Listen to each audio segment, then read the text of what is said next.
உங்களுக்கு இவ்வளவு பெரிய கூட்டம் இருக்குல்ல சார், ரசிகர்கள் கூட்டம் இருக்குல்ல சார், இதுல ஒரே ஒரு பாராட்டத்தக்க ஒரு விஷயம் ஒண்ணு இருக்கு சார்.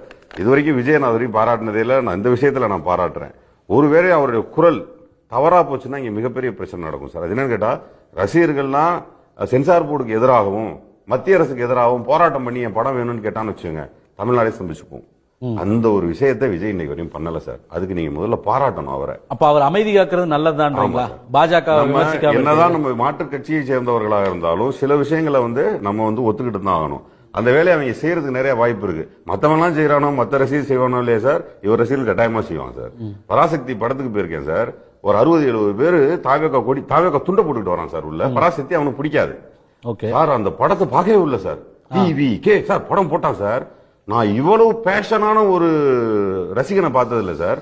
டைட்டில் போட்டானா சார், அப்ப கத்தனா சார் டிவி கேன்னு வணக்கம் போடுற வரைக்கும் சார் எனக்கு ஒரு வசனம் கேட்கல சார். ஒரு வசனம் கேட்கல சார். அவனுக்கு இந்த படத்தை ஓட விடக்கூடாது.